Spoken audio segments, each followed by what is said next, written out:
vous invite à lire un texte dans l'évangile de Luc ce matin. Dans l'évangile de Luc et au chapitre 9. Voilà, Luc chapitre 9 à partir du verset 23.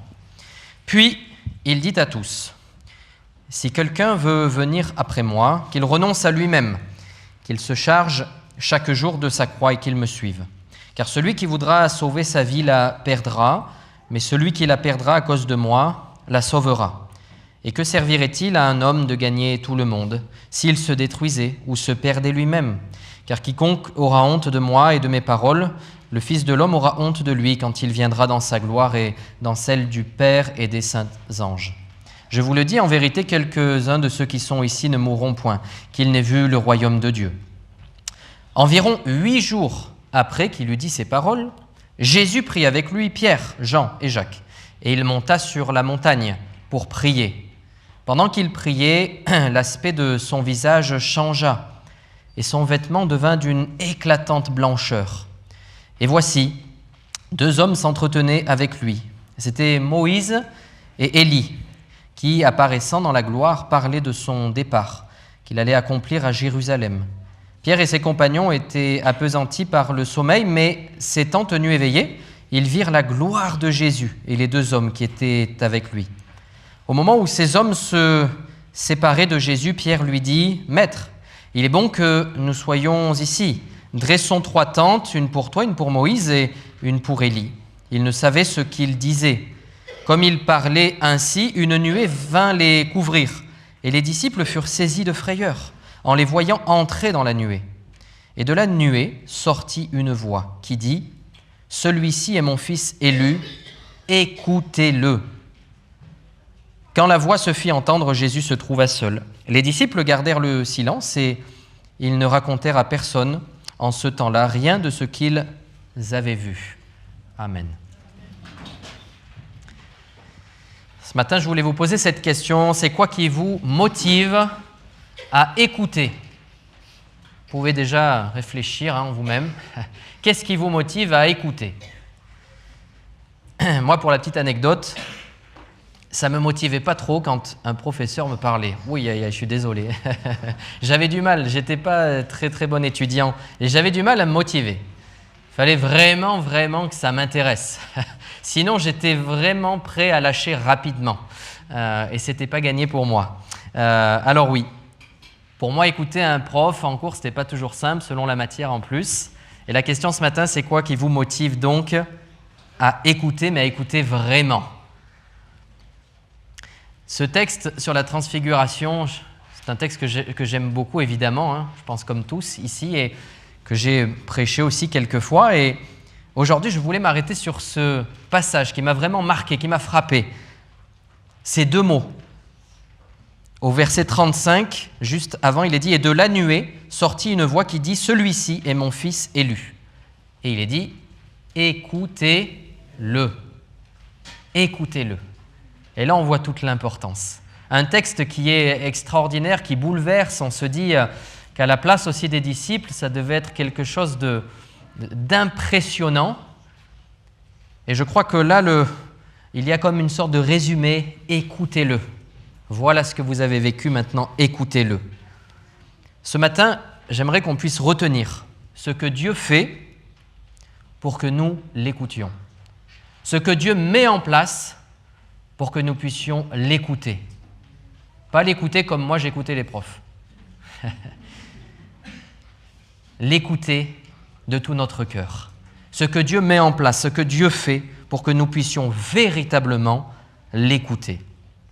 Et la première chose, je crois, que Dieu met en place, nous l'avons lu, notamment au début de ce texte, Dieu nous annonce la vérité. Vous le croyez ?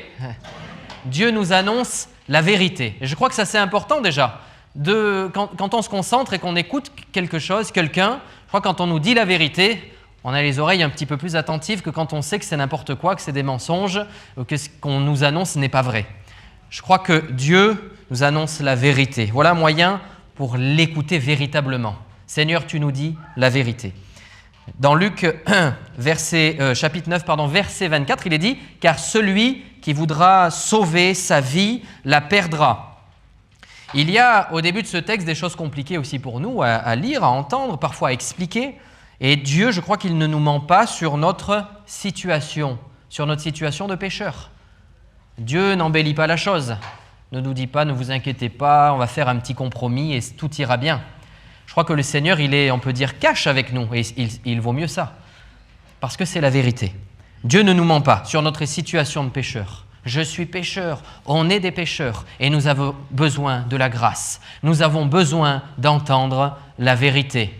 Et je crois que pour être concentré sur le message de l'Évangile, je crois que la vérité fait ce travail dans notre cœur. Nous le savons. Le Seigneur va pénétrer notre cœur par cette vérité-là. Sur le besoin aussi de se donner entièrement.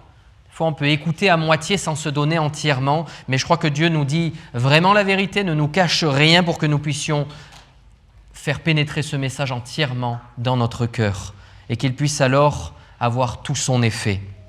Dans l'Évangile de Jean, chapitre 17, verset 17, il est dit « Sanctifie-les par ta vérité, ta parole est la vérité. » Gloire à Dieu. « Sanctifie-les par ta vérité, ta parole est la vérité. » Voilà sur quoi nous devons nous accrocher. Je crois que Dieu se sert et nous donne cette vérité, nous donne sa parole, se sert de sa parole pour que nous puissions véritablement l'écouter correctement, attentivement, faire attention à ce qu'il nous dit, ne rien laisser de côté. Seigneur, je veux vraiment aujourd'hui ouvrir grand mon cœur. Ta parole, elle est la vérité. Et ta parole, je l'ai avec moi et j'ai la chance, la grâce de pouvoir l'avoir tous les jours avec moi. Soit votre livre de chevet, que tous les jours, je puisse me rappeler que j'ai besoin de l'ouvrir. Pas qu'elle soit là comme un livre de collection, dit, moi, elle a plus de 100 ans, ma Bible, etc. Et on la met un peu en collection comme ça, mais je crois qu'on a besoin de l'ouvrir. Elle est là, c'est bien, mais il faut la prendre aussi. Et Dieu se révèle par sa vérité. Dieu se révèle par ses écrits qui sont véritablement inspirés aussi, nous le savons, par le Saint-Esprit. Je crois que quand nous lisons, alors il y a ce travail aussi, par le Saint-Esprit. L'accent est mis sur la parole, qui est donc la seule vérité sur notre situation.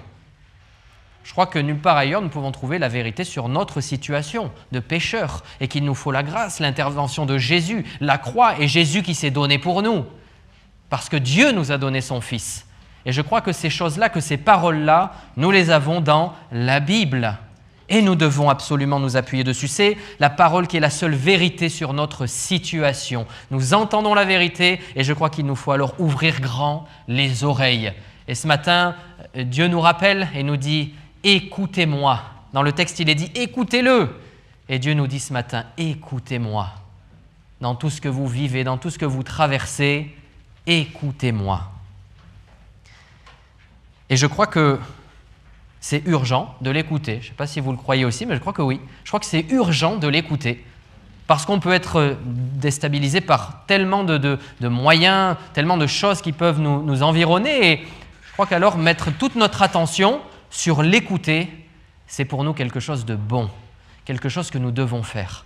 Seigneur, je veux prendre encore ce temps. Je sais qu'il y a ta parole. Et peut-être que je l'ai négligée jusqu'à maintenant, mais je veux l'ouvrir. Et quand je l'ouvre, Seigneur, je veux me rappeler que tu vas me parler. Je veux me rappeler que peut-être il y a des choses que je ne comprendrai pas tout de suite. Et Seigneur, je sais que ça va me faire du bien. Je sais que je vais passer du temps, je vais essayer de creuser, je vais essayer d'aller plus loin dans cette relation-là. Parce que j'ai le désir de t'écouter. Et chaque jour, je veux profiter de cette chance encore que j'ai, d'avoir ta parole et de la serrer contre mon cœur et de pouvoir la lire. Amen. Voilà la première chose que Dieu fait, je crois. La deuxième chose de ce que nous pouvons retenir, que Dieu met en place pour nous, pour que nous puissions l'écouter, c'est le fait que Dieu prend du temps pour nous. Est-ce que vous le croyez aussi? Est-ce que Dieu prend de son temps pour nous? Eh oui, je crois. Hein. Je crois que la Bible dit même qu'il ne dort pas beaucoup, notre Dieu. Je crois qu'il ne sommeille pas beaucoup. Je crois qu'il est attentif, et on l'a dit tout à l'heure, on a parlé de notre situation de pécheur, de notre besoin d'être sauvé, d'être racheté, d'aller à la croix du calvaire, là où tout a été accompli. Dieu nous regarde, Dieu nous voit, porte une attention toute particulière sur nous, sur sa créature. Il est le créateur de toutes choses, et nous sommes aussi ses créatures. et il porte une attention toute particulière. Il nous regarde jour après jour. Ce qu'il désire, c'est que nous puissions l'écouter. Mais il prend du temps pour nous. Dans Luc chapitre 9, verset 28, la deuxième partie de ce texte, on voit qu'il est écrit environ 8 jours après qu'il lui dit ces paroles. Et nous avons vu que c'était des paroles qui n'étaient pas forcément évidentes non plus à comprendre, à mettre en pratique, porter sa croix. C'est la première fois où Jésus va parler de la croix et on voit un texte qui est tellement fort, qui va tellement nous impacter dans notre vie, de laisser Jésus à la première place, de nous abandonner nous-mêmes. Qu'est-ce que c'est difficile! Alors qu'il y a des années, j'étais loin du Seigneur.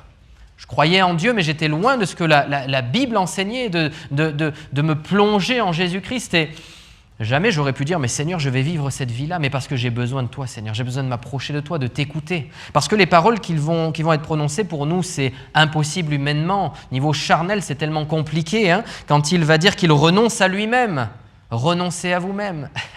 Seigneur, je veux t'écouter, mais j'enlève quelques passages. Je ne les lis pas trop. Et je crois qu'il faut lire l'ensemble de la parole. Et Seigneur nous demande aussi, c'est vrai, des choses compliquées, mais bonnes pour nous. Et là, il est dit dans ce texte, environ 8 jours après, bon, il y a le temps que ça mûrisse, le temps aussi de réfléchir à toutes ces paroles. Environ 8 jours après qu'il lui dit ces paroles, Jésus prit avec lui Pierre, Jean et Jacques. Et il monta sur la montagne pour prier. Alors, ce que j'ai noté, c'est que oui, Dieu prend du temps pour nous. Et ça, c'est bon. Je crois qu'on doit se le rappeler encore. Et ça nous motive aussi. Seigneur, je veux me rappeler que tu prends ce temps-là pour moi. Particulièrement, tu me connais. Jésus, j'ai noté que dans ce texte, on peut prendre cette image, mais va prendre sous son aile, là, les disciples. Il va les prendre sous son aile et leur montrer des choses encore. Il va passer du temps à prier. On se dit à ce temps-là, Jésus est présent, c'est tellement extraordinaire. Mais j'aimerais vous dire qu'aujourd'hui, Jésus est présent. Aujourd'hui, Jésus est là quand je prie. Quand je vis ma vie, Seigneur, tu es là, tu m'accompagnes jour après jour. Et je sais que ta présence est là. Et Jésus nous prend aussi sous son aile et il va prendre les disciples. D'ailleurs, c'est intéressant de noter que c'est ces mêmes 3 disciples qu'il avait déjà pris lors de la guérison de la fille de Jairus. Ils avaient aussi vécu un temps miraculeux, une guérison miraculeuse. Et nous aussi, chaque jour, je crois que Jésus veut nous prendre sous son aile, prendre ce temps-là, qu'on puisse se réfugier sous son aile, c'est tellement important, et dire « Seigneur, j'ai besoin de me réfugier en toi. Seigneur, j'ai besoin d'écouter vraiment tes paroles. » Ces disciples vont être pris dans plusieurs temps différents. Donc j'ai dit la guérison miraculeuse de la fille de Jairus, puis il y a vraiment, je crois, un temps de formation pour eux, comme il veut faire avec nous maintenant. Un temps de formation, un temps de soutien aussi. Dire c'est vrai, je vous annonce des choses, ces choses il faut les mettre en pratique. Ces choses pour vous ne sont pas évidentes parce qu'il faut renoncer à vous-même, mais je vous prends avec moi. Je vous soutiens, je vous aide, je vous donne aussi la force nécessaire. Je veux vous remplir et aujourd'hui Jésus veut nous remplir. La plénitude du Saint-Esprit, gloire à Dieu, va être remplie de ton esprit. Un temps de formation, un temps d'enseignement. Jésus annonce sa parole, nous devons l'écouter. Mais il nous explique aussi pourquoi, il nous montre aussi pourquoi. Et je crois que sur cette montagne, il est dit, la première chose qu'il est dite, c'est qu'il va donc les prendre sous son aile, les emmener, puis ils vont donc prier. Voilà une des formations indispensables pour la vie du disciple, la vie de l'enfant de Dieu, la prière. Seigneur, je veux m'abandonner en toi, je veux te faire passer avant le reste. Dès le matin, on a chanté tout à l'heure, dès le matin, je veux me lever. Dès le matin, Seigneur, je veux prendre ce temps avec toi, je réveillerai l'aurore. Et je crois que ça, c'est indispensable. Seigneur, ce texte nous invite à te laisser la première place. Et sur cette montagne, ils prennent du temps pour prier. Ils sont avec Jésus, mais ils prient. Et nous aussi, cherchons à être chaque jour au contact de Jésus, à prier davantage encore, ô Seigneur. Dieu est toujours présent pendant nos temps de prière et prêt à nous écouter aussi. Et ça, c'est une grâce. Il prend de son temps, il nous écoute. Merci Seigneur. Tu écoutes mes plaintes, Seigneur. Mais tu entends aussi la reconnaissance et l'adoration de mon cœur. C'est pour ça qu'il est tellement important d'être des adorateurs en esprit et en vérité. Et oui, nous sommes nés pour le louer. Nous sommes nés pour l'adorer. Je crois qu'il y avait cette relation parfaite au départ que Dieu veut toujours et qu'il nous offre grâce au sacrifice parfait de Jésus-Christ et son sang qui coule. Et je crois que c'est bon de se rappeler ces choses-là. Tu veux cette relation, Seigneur, avec nous. Tu prends du temps, tu nous entends, tu nous écoutes. Et Seigneur, que nous puissions te faire monter notre adoration, notre reconnaissance encore. Je crois que Jésus veut nous dire des choses importantes et il prend du temps pour cela. Alors écoutons-le. La troisième chose que je voulais que nous puissions retenir ce matin, c'est que Dieu, pour que nous puissions l'écouter aussi, je crois qu'il nous montre sa gloire. Vous êtes d'accord ? Je crois qu'il nous montre sa gloire. Je crois que quand on passe par la rencontre avec Jésus, temps de conversion, de repentance, Dieu nous montre sa gloire, nous montre combien il nous aime, qu'il est celui qui nous pardonne, il est celui qui va oublier même notre péché. Il se révèle à nous, il nous montre sa gloire. Luc chapitre 9, verset 29, il est dit « Pendant qu'il priait, l'aspect de son visage changea et son vêtement devint d'une éclatante blancheur. Gloire à Dieu. » Je crois aussi que nous pouvons vivre chaque jour ces temps vraiment merveilleux avec le Seigneur. Peut-être on ne verra pas devant nous un vêtement blanc, mais dans notre cœur, je crois qu'il en fait des choses merveilleuses. Dans notre cœur, il nous remplit de lui, de sa présence. Pendant qu'il priait, l'aspect de son visage changea. Nous voyons la gloire de Dieu. Dieu nous montre sa gloire pour que nous puissions être attentifs à son message, que nous puissions l'écouter. Je vais vous demander en introduction, un petit peu ce qui vous motive, vos motivations. Je pense que vous avez eu le temps de réfléchir maintenant. Ce qui vous motive pour écouter. Qu'est-ce qui va faire que vous allez écouter? Est-ce que vous connaissez, pendant que la technique se prépare, à ma petite image, connaissez-vous la théorie de motivation du bâton ou de la carotte? Bon, on n'y voit pas très bien. Si, c'est mieux. Merci. Vous voyez tous? Ouais. Notre âne avec sa carotte et son bâton. Connaissez-vous la théorie de motivation du bâton ou de la carotte? Merci beaucoup, on peut rallumer. En préparant ce message, je me me suis dit, mais qu'est-ce qui fait que je vais écouter? Je vous parlais tout à l'heure des profs et des études, etc. Mais il fallait vraiment quelque chose de très bon pour que je puisse écouter. Et je crois que la carotte, des fois, on en a besoin aussi. Des fois, on se dit, mais oui, c'est parce qu'il y a la carotte que je vais y aller. Alors, j'ai fait quelques recherches sur cette expression du bâton ou de la carotte et j'ai trouvé un texte assez intéressant. Je l'ai pris, je vais vous le lire ce matin, du site LinkedIn. Donc il est dit, la métaphore de la carotte ou du bâton fait référence à une théorie de motivation où les dirigeants, managers ou chefs d'équipe utilisent les récompenses et les punitions pour renforcer le comportement et induire la conformité. La méthode de la carotte encourage l'utilisation de récompenses pour motiver les collaborateurs, par exemple lorsque les dirigeants fournissent un objectif clair qui nourrit la motivation intrinsèque.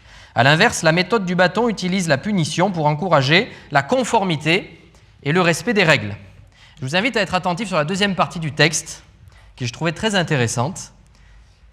Cependant, il s'agit d'une approche dépassée qui n'a jamais donné de bons résultats. La motivation ne consiste pas tant à ce que les employés fassent du bon travail qu'à ce qu'ils se sentent bien dans leur travail. Il n'y a pas de motivation plus forte pour les employés que de comprendre que leur mission est importante et qu'elle est pertinente pour quelqu'un ou quelque chose d'autre qu'un état financier. Voilà, je vous laisse un petit peu réfléchir à ça, mais j'ai trouvé ce texte assez intéressant quand même. Alors, je ne sais pas si vous avez choisi entre la carotte ou le bâton ce matin. Si on faisait on peut se préparer, peut-être certains ont voté déjà ce matin, d'autres vont le faire. Si on fait un vote à main levée, qui est pour le bâton? Ah, vous avez raison. Qui est pour la carotte? Ok, c'est mitigé, hein? Il y a du neutre. La carotte ou le bâton. Je crois que Dieu sait que nous avons besoin d'être motivés. Je crois que Dieu connaît notre faiblesse. Dieu sait que nous pouvons nous relâcher très facilement. Dans l'histoire du peuple élu, nous voyons ô combien aussi, le peuple a pu chuter, mais il représente aussi nous-mêmes. Il représente aussi ce que nous pouvons vivre actuellement. Dieu le sait. Mais je crois que Dieu ne va pas utiliser la carotte ou le bâton. Je crois que Dieu révèle sa gloire pour que nous puissions vraiment comprendre l'importance de sa mission, que nous puissions voir ô combien il est pertinent de le suivre, qu'il est tellement important de pouvoir chaque jour passer du temps avec lui et de l'écouter. Gloire à Dieu. Je crois que Dieu le fait. Il se révèle. Sur cette montagne, il s'est révélé. Il a montré sa gloire. Je crois que dans ce texte aussi, il nous révèle cette transformation miraculeuse, spirituelle, mais que nous recevons aussi en Christ. Quand on passe par les eaux du baptême, quand on est enfoui dans l'eau, qu'on revient, qu'on est tiré de l'eau, cela représente et symbolise, c'est vrai, notre ancienne nature et notre vie nouvelle. Alléluia. Et nous sommes alors déjà avec notre Dieu dans ce royaume extraordinaire, royaume des cieux, et nous croyons encore ce matin que Dieu nous change, que Dieu nous transforme. Et lors de ce passage de la transfiguration, nous voyons Jésus être changé et les disciples qui assistent à cela, et nous voulons croire aussi que Jésus nous change. Alléluia. Réalisons encore que c'est vrai, nous avons vraiment une grâce immense, imméritée, de pouvoir être ces instruments entre les mains du Seigneur, de pouvoir le servir. Pas besoin d'une carotte ou d'un bâton, mais besoin de nous approcher vraiment de Dieu pour comprendre cette mission tellement importante, de comprendre ô combien il est indispensable d'être auprès de Dieu et de l'écouter. Il est parlé de la gloire qui nous est réservée, quand notre corps charnel d'humiliation deviendra glorieux aussi. Amen. Cela, je crois que ça nous donne aussi ce boost pour avancer et nous dire merci Seigneur pour ce que tu fais. Mais je veux continuer cette mission importante pour que tant de personnes que je vois qui sont là à côté puissent te suivre aussi. Ne pas faire les choses, ce que je notais dans cette dernière pensée, mais ne pas faire les choses par religion, mais par passion. Voilà la différence. Seigneur, que ce ne soit pas religieux, mais que ce soit par passion. Il est question de la passion du Christ, lui qui s'est donné, qui a tout donné, qui a été maltraité, humilié, etc. Et je crois que nous aussi, ça doit être la passion qui nous tient. Cette passion pour le servir, cette passion pour nous oublier nous-mêmes et pour laisser passer Jésus à la première place. La quatrième chose que j'aimerais qu'on puisse retenir, c'est la dernière, ne vous inquiétez pas. La quatrième chose, je crois que Dieu se sert aussi des témoins. Est-ce que vous entendez régulièrement des témoignages ? Ça fait du bien, hein, quand il y a des baptêmes, mais pas que. On entend des témoignages de guérison, des témoignages de conversion. Et je crois que ça nous fait du bien. Et dans Luc chapitre 9, 30 et 31, on l'a lu et je vous le relis, il est dit, Luc 9, versets 30-31, « Et voici deux hommes s'entretenaient avec lui, c'était Moïse et Élie, qui, apparaissant dans la gloire, parlaient de son départ, qu'il allait accomplir à Jérusalem. » Merci Seigneur. Encore là, quelque chose d'extraordinaire. Et question donc de Moïse d'abord. Je crois que Moïse est le symbole de la loi, parfaitement insatisfaite. Eh oui, la loi est là et nous ne pouvons pas plaire à Dieu par ce moyen-là. Moïse est ce symbole. Mais il est question aussi d'Élie. Il y a Moïse et il y a Élie. Élie, le symbole de la vision prophétique. Et je crois pour nous que devons nous accrocher sur ces textes aussi. Dire Seigneur, je crois que tu as fait passer les disciples ce moment et ce n'est pas pour rien. Et ces personnes qui sont là, ce n'est pas pour rien non plus. Je crois que la présence de ces deux témoins est indispensable, nous montre aucun désaccord entre la première alliance du Sinaï et la nouvelle alliance en Jésus. Il n'y a aucun désaccord entre l'une et l'autre. Je crois qu'il est tellement important de nous rappeler. Seigneur veut que nous puissions avoir l'intégralité de sa parole. C'est pour ça que je disais, c'est tellement important qu'elle soit accrochée à notre cœur. Seigneur, je veux lire ta parole, la comprendre. Comprendre, Seigneur, que la loi me montre mon péché. La loi me montre ô combien je suis pécheur, ô combien je ne peux te plaire par mes propres forces, mais ô combien il y a la grâce qui sauve, ô combien il y a Jésus qui s'est donné. Alors les deux vont ensemble, sont liés. Et là, il y a Moïse, Élie qui vont parler et qui vont parler au départ aussi de Jésus-Christ, de ce qui va se passer. On peut s'imaginer un temps vraiment extraordinaire et ils vont parler des choses à venir certainement. Et C'est merveilleux de dire que Jésus a les clés de la vie. Jésus a les clés de la vie, il est le maître, il dirige toutes choses. Et nous avons alors ces deux témoins qui sont là, présents, et qui nous rappellent l'ensemble de la parole, la loi, la grâce, la vision prophétique, la prophétie qui se réalise. Amen. Moïse et Élie vont parler, donc, comme je disais, avec Jésus de son départ qu'il allait accomplir. Sommes-nous des témoins qui partagent aussi notre expérience? Sommes-nous ces témoins qui allons partager autour de nous? Est-ce qu'on est prêt encore à écouter le témoignage, mais aussi à pouvoir le donner autour de nous? C'est tellement important. Et il y a besoin, je crois, qu'on puisse s'enrichir les uns les autres par nos témoignages, par nos expériences, pour que nous puissions grandir. Écoutons-nous aussi. On veut écouter le Seigneur, mais je crois qu'on veut aussi vivre la communion fraternelle et c'est tellement important qu'on puisse s'écouter, qu'on puisse prendre le temps de se connaître, de s'enrichir, prendre le temps de découvrir mon frère, ma sœur, les situations par lesquelles peut-être nous sommes passés, et ça nous fait du bien. En conclusion, je dirais que ce matin, Dieu nous dit et nous demande de l'écouter. Celui-ci est mon fils élu, écoutez-le. Voilà, Seigneur, ce que je veux retenir ce matin, comme cette voix qui sortit de cette nuée. Écoutez-le. Puis pour terminer ce temps, j'aimerais juste vous lire ce verset dans Jean, chapitre 8, verset 47. Jean, chapitre 8, verset 47. « Celui qui est de Dieu écoute les paroles de Dieu. » Amen. J'ai relu ce verset et il m'a aussi marqué. Je me suis dit, c'est vrai, Seigneur, celui qui est de Dieu. Je crois qu'en tant qu'enfant de Dieu, nous devons alors écouter ces paroles. Écoute les paroles de Dieu. Ce matin, écoutez-le. Écoutons-le. Amen.